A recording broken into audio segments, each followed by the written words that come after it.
विद्युत क्षेत्र रेखाओं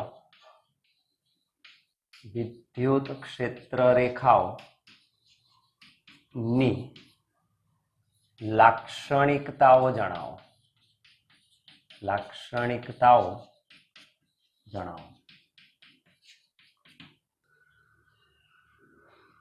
पहलू विद्युत क्षेत्र रेखाओं हमेशा धन विद्युत भार थी उद्भवे अने ऋण विद्युत भार में शुं थाय अंत पामे। तो क्षेत्र रेखाओं धन विद्युत भार थी शरू थाय अने ऋण विद्युत भार में अंत पामे।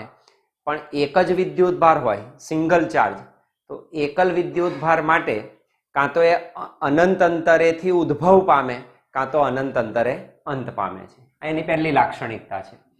तो लखी शकीए कि विद्युत क्षेत्र रेखाओं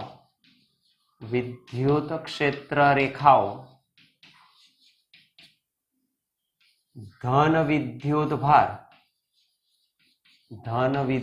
भार थी शरू थई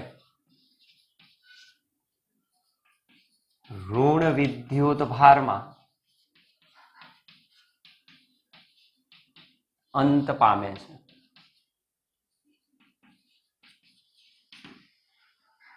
जो एकल विद्युत भार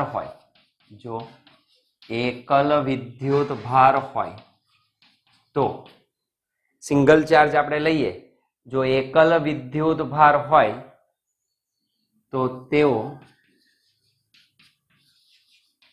अनंत अंतरेथी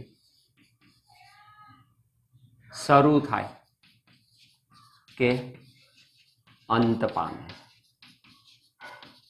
जो त्या धन होय तो त्यांथी शरू थाय, जो त्या ऋण होय तो त्या आगळे अंत पामे। जो एकल विद्युत भार ज होय तो तेओ अनंतेथी शरू थाय त्यांथी आरंभ करे अने कां तो अंत पामे छे। विद्युत भार विहीन जो कोई अवकाश में विद्युत भार नी हाजरी ना होय तो ये विद्युत भार विहीन विस्तार में क्षेत्र रेखाओं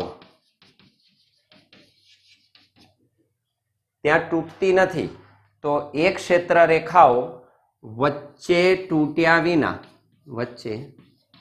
तूट्या विना सतत शू दर्शावे वक्रो दर्शावे छे। तो सतत वक्रो तरीके लई शकाय। क्षेत्र रेखा शरू थती होय ने वच्चे कोई विद्युत भार विहीन विस्तार आवे तो त्यां ब्रेक नथी थती। तो ये विस्तार में पण क्षेत्र रेखाओं तूट्या विना सतत वक्रो तरीके आपणे एने लई शकीए। सतत त्यां आगळ गतिमां ज होय एटले सतत वक्रो छे। इट इज कन्टिन्युअस कर्व्स बराबर। तो क्षेत्र रेखाओं ए कन्टिन्युअस कर्व छे विद्युत भार विहीन विस्तार में पण। तो त्यां आगळ ब्रेक थती नथी। बे विद्युत क्षेत्र रेखाओं कदी एक बीजी ने छेदती नहीं। They are never intersecting each other. एक बीजा ने कदापि छेदे नहीं। गमे तेटली क्षेत्र रेखाओं तमे दोरो ए कदापि एक बीजा ने छेदे नहीं। एनु रीजन सिंपल एवुं छे कि जो क्षेत्र रेखाओं एक बीजा ने छेदे तो छेदन बिंदु पासे बे स्पर्शकनी दिशामां क्षेत्रनी दिशा होय जे स्थिर विद्युत भारना संदर्भे शक्य नथी। कारण आपेलो विद्युत भार स्पर्शकनी दिशामां एक तरफ ज जई शके पण छेदन बिंदु पासे एने बे स्पर्शक मळे अर्थात बे क्षेत्रनी दिशाओ मळे जे थवुं कदापि शक्य नथी। एटला माटे बे क्षेत्र रेखाओं कदापि एकबीजाने छेदती नथी। नंबर 4 स्थित विद्युत क्षेत्र रेखाओं। आ बधी स्थिर विद्युत भारनी क्षेत्र रेखाओं छे एटले स्थित विद्युत क्षेत्र रेखाओं કદાપી બંધ ગાળા રચતી નથી, કદાપી બંધ ગાળા રચતી નથી. એ લૂપ ના બનાવે. કહ્યું તેમ ધન વિદ્યુત ભારથી શરૂ થાય અને ઋણ પર અંત પામે. ઋણથી ફરી શરૂ થઈને ધન પર આવતી નથી. એટલે ધનથી શરૂ થાય ને ઋણ પર અંત પામે. એટલે સ્થિત વિદ્યુત ક્ષેત્ર રેખાઓ કદાપી બંધ ગાળા લૂપનું નિર્માણ કરતી નથી. અવકાશમાંના જુદા જુદા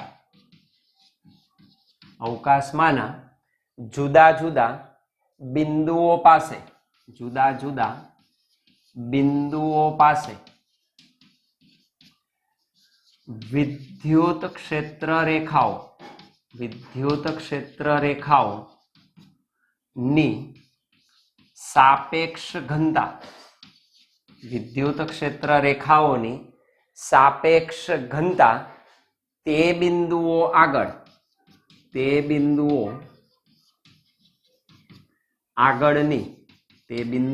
આગળની વિદ્યુત ક્ષેત્રની તીવ્રતા અથવા તો એને કહેવાય ઇન્ટેન્સિટી અથવા પ્રબળતા. તે બિંદુઓ આગળની વિદ્યુત ક્ષેત્રની પ્રબળતા નક્કી કરે.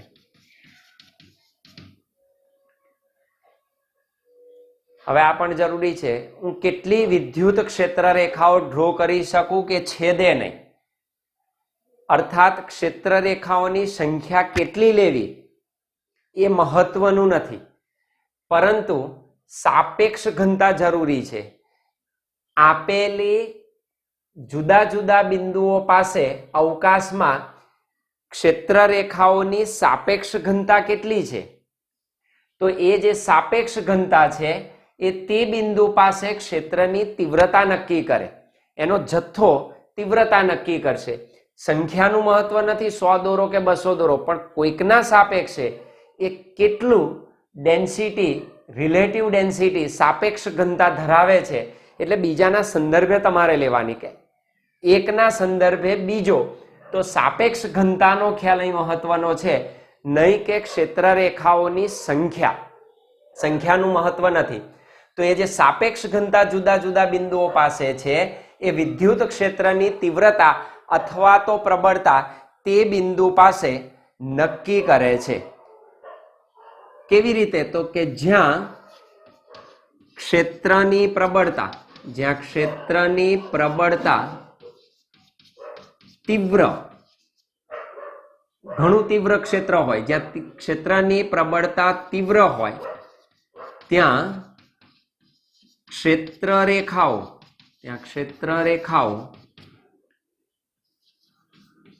ખીચોખીચ તોડે.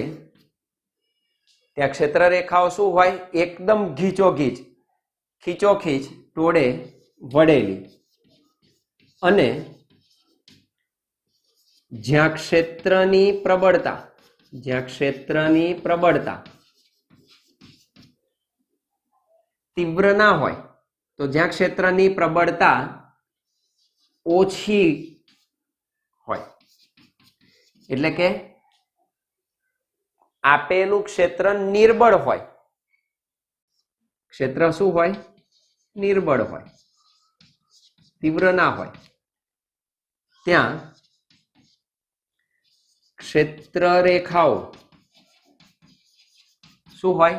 એકબીજાથી છૂટી છવાઈ હોય, દૂર વહેંચાયેલી હોય. ત્યાં ક્ષેત્ર રેખાઓ એકબીજાથી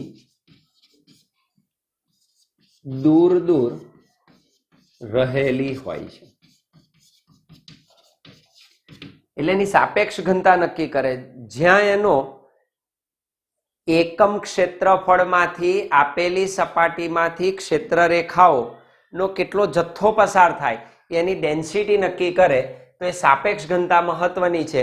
જો ઘનતા વધારે હોય તો ત્યાં આગળ ગીચોગીચ હોય, એટલે કે ક્ષેત્ર તીવ્ર છે એમ કહી શકીએ. અને જો છૂટી છવાઈ દોરેલી હોય તો ત્યાં આગળ ક્ષેત્રની તીવ્રતા કેવી છે? ઓછી છે, ક્ષેત્ર નિર્બળ છે એવું આપણે કહી શકીએ. તો સાપેક્ષ ઘનતા પરથી તમે એની તીવ્રતા નો અંદાજ લગાવી શકો કે આપેલું ક્ષેત્ર આપેલા બિંદુ પાસે તીવ્ર હશે કે નહીં હોય. વિદ્યુત ક્ષેત્ર રેખા એ અવકાશમાં, વિદ્યુત ક્ષેત્ર રેખા એ અવકાશમાં એવી રીતે દોરેલો વક્ર છે કે આપેલી વિદ્યુત ક્ષેત્ર રેખા એ અવકાશમાં એવી રીતે દોરેલો વક્ર છે કે તેના દરેક બિંદુએ, વક્ર છે કે તેના દરેક બિંદુએ દોરેલો સ્પર્શક તે બિંદુ પાસે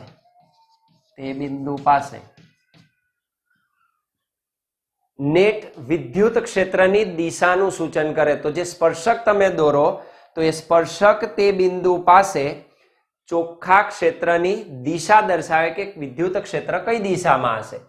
દરેક બિંદુએ દોરેલો સ્પર્શક તે બિંદુ પાસે ચોખ્ખા એટલે કે નેટ કુલ પરિણામ ક્ષેત્રની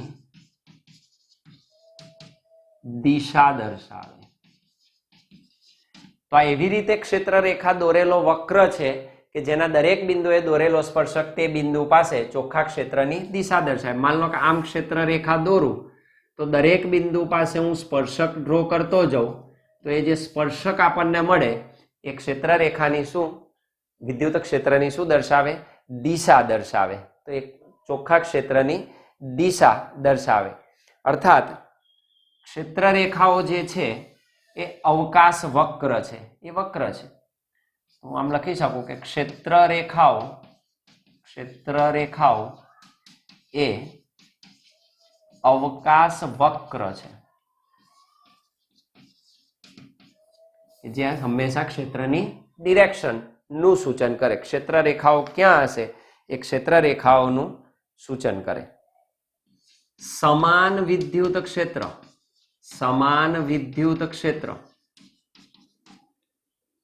દર્શાવતી ક્ષેત્ર રેખાઓ, સમાન વિદ્યુત ક્ષેત્ર દર્શાવતી ક્ષેત્ર રેખાઓ એકબીજાને સમાંતર તથા એકબીજાથી સમાન અંતરે આવેલી હોય છે. સમાન વિદ્યુત ક્ષેત્ર શું છે તો કે સમાન વિદ્યુત ક્ષેત્રની જે ક્ષેત્ર રેખાઓ છે એકબીજાને પેરેલલ હોય અને એકબીજાથી સમાન અંતરે આવેલી હોય. ધારો કે આમ દોરી શકાય તો એકબીજાને સમાંતર પણ છે અને એકબીજાથી સમાન અંતરે આવેલી છે. તો આ શાનું નિદર્શન કરે, સમાન વિદ્યુત ક્ષેત્ર. આ સમાન વિદ્યુત ક્ષેત્ર દર્શાવે. આવી રેખાઓ સમાન વિદ્યુત ક્ષેત્રનું સૂચન કરે. એકબીજાને સમાંતર છે અને એકબીજાથી સમાન અંતરે પણ રહેલી છે. બંને કન્ડિશનનું પાલન કરે એ વિદ્યુત ક્ષેત્ર, યુનિફોર્મ ઇલેક્ટ્રિક ફિલ્ડ કહેવાય, સમાન વિદ્યુત ક્ષેત્ર કહેવાય. એ સમાન વિદ્યુત ક્ષેત્ર દર્શાવે.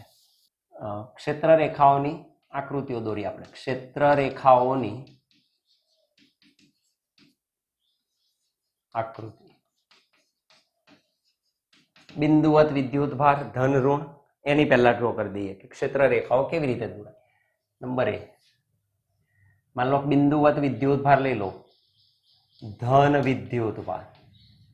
તો ધન વિદ્યુત ભારના વિદ્યુત ક્ષેત્રની ક્ષેત્ર રેખાઓ કેવી રીતે ડ્રો કરાય તો એની વાત કરીએ. તો ધન વિદ્યુત ભાર પ્લસ ચાર્જ, એની ક્ષેત્ર રેખાઓ તમે કહ્યું હતું તેમ ત્રિજ્યાવર્તી 12 તરફની દિશામાં ડ્રો કરી શકો.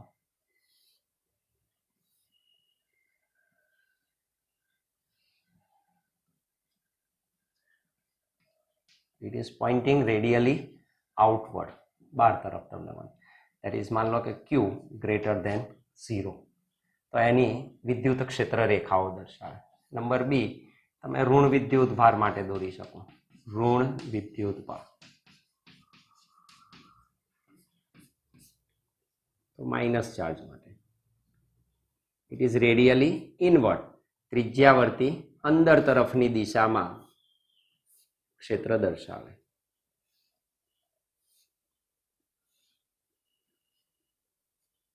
એરો અંદર તરફ દર્શાવવાનું.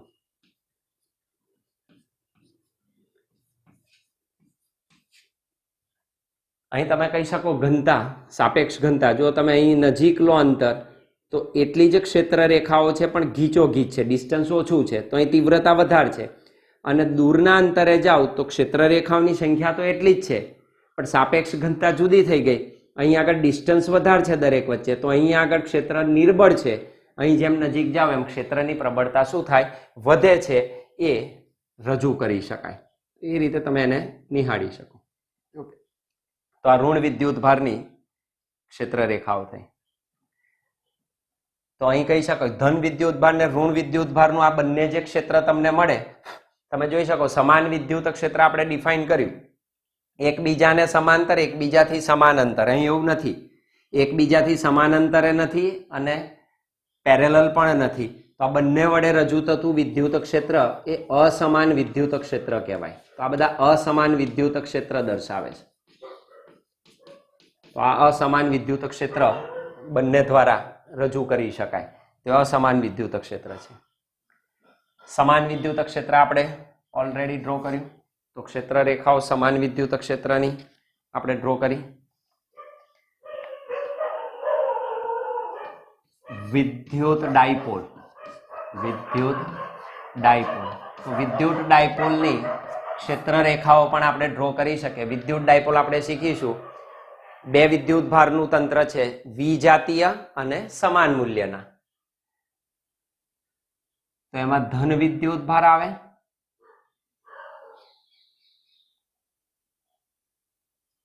અને ઋણ વિદ્યુત ભાર આવે.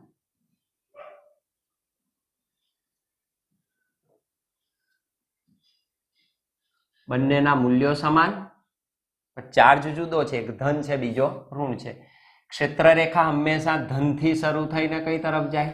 ઋણ તરફ જાય. તો it is pointing this side. પણ કહ્યું તેમ ઋણથી શરૂ થઈને ના આવે, જવાની બધી ક્યાંથી? ધનથી ઉદ્ભવે અને ઋણ પર અંત પામે. હવે આ પણ જોવાનું કે એકબીજાને છેદે નહીં અને સપાટી ઉપરથી જાય તો એ હંમેશા સપાટીને પરપેન્ડિક્યુલર હોય. એ પણ જરૂરી છે. એ સપાટીને પરપેન્ડિક્યુલર જેવી ઉપર હોય એ જ પ્રકારની સિમેટ્રી નીચે તરફ આવે. સિમેટ્રિકલ તમારે ધ્યાન રાખવાનું. તો સિમેટ્રી અનુસાર અહીં જેમ જાય ઉપર અંતર વધતું જાય, એ જ રીતે અહીં આવે.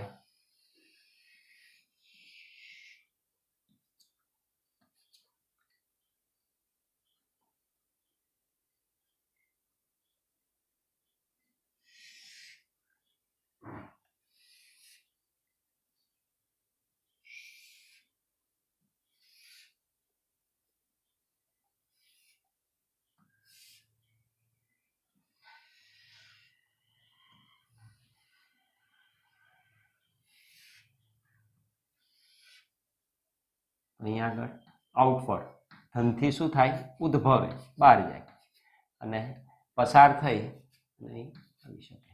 તો અહીં અંદર તરફ આવે.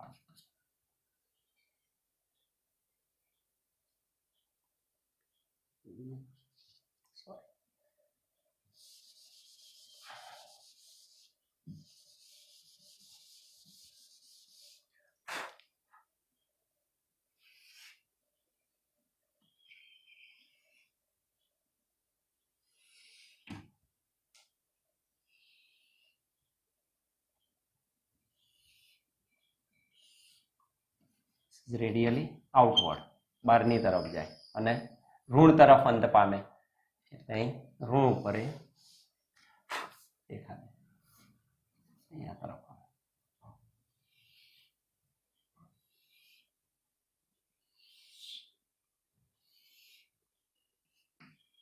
અંદર તરફ આવે. તો આ રીતનું જે ક્ષેત્ર છે, આ ડાયપોલનું વિદ્યુત ક્ષેત્ર દર્શાવતી ક્ષેત્ર રેખાઓ તમને મળે. ધન ધન વિદ્યુત ભાર હોય તો શું? બંને ધન હોય તો ધન ધન વિદ્યુત ભાર, બંને પોઝિટિવ ચાર્જ. એ રીતે બંને નેગેટિવ હોય તો શું થાય?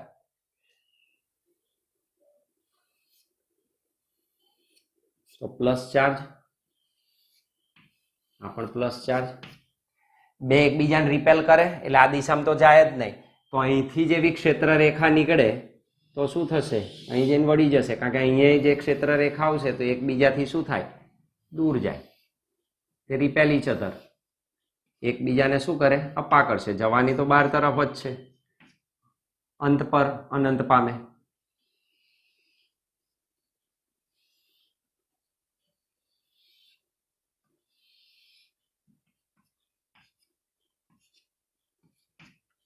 ઓકે,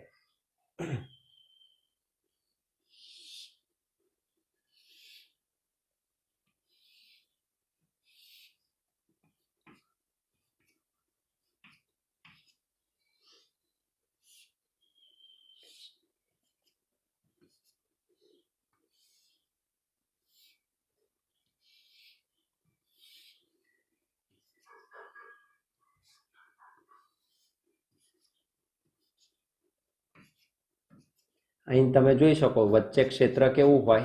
0 હોય. આમાં ક્ષેત્ર વચ્ચે 0 થાય, અંદર ક્ષેત્ર વચ્ચેના ભાગમાં 0 મળે. એ જ રીતની ઋણ ઋણ દર્શાવી શકો, આવી જ મળે, ખાલી એ અંદર તરફ તમે એને દર્શાવી શકો. તો આ થઈ વિદ્યુત ક્ષેત્ર રેખાઓની લાક્ષણિકતાઓ.